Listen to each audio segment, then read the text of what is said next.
Hello, hey, introduction and stuff. I got a new deck. Purphoros, God of the Forge.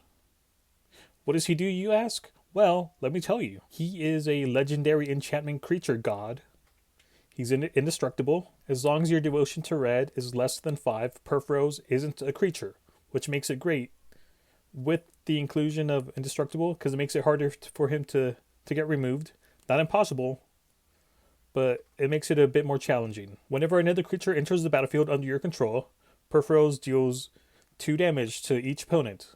So we're going to be making a lot of tokens in this deck. And with those tokens, you can tap 2 in a red, and those creatures get +1/+0 until the end of turn. Now, because we don't want Purphoros to become a creature, we're going to have a lot of spells that create 1/1 tokens. Why 1/1 tokens? Well, because we have Cavalcade of Calamity in here. It's an enchantment which reads, whenever a creature you control with power 1 or less attacks, Cavalcade of Calamity deals 1 damage to the player or planeswalker that creature is attacking. And you know what goes really well with Cavalcade of Calamity? Chandra's Spitfire. It's a flying elemental. Whenever an opponent is dealt non-combat damage, Chandra's Spitfire gets +3/+0. So if you have a lot of small creatures pinging your opponents, this can get pretty big pretty fast. Oh, another reason we're playing mostly spells because of Young Pyromancer and Guttersnape. Other things that go well with Purphoros are Jaya, as well as Impact Tremors, Torbran, Embermaw Hellion. These 3 deal additional damage whenever a red source deals damage. Impact Tremors deals damage whenever a creature comes into play. And these are the spells that we're going to use to cast all the tokens. Dragon Fodder, Skittering Invasion, Goblin Rally, Krankle's Command, Firecat Blitz, Empty the Warrens, Mog Infestation, Molten Birth, Devil's Playground, Dance with Devils, Hordling Outburst, Goblin Offensive, Goblin Scouts. With Descent of Dragons, Helion Eruption,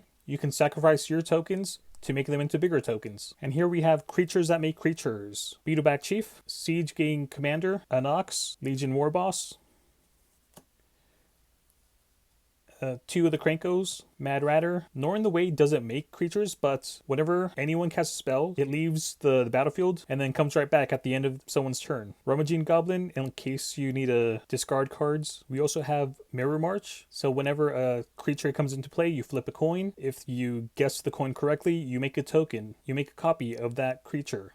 And you keep doing that until you get it wrong. And since we have a bunch of spells, we have Past in Flames. It gives our instants and sorcery cards flashback until the end of turn. Sunbird's Invocation. Whenever you cast a spell from your hand, reveal the top X cards of your library, where X is that spell's converted mana cost. You may cast a card revealed this way with converted mana cost X or less without paying its mana cost.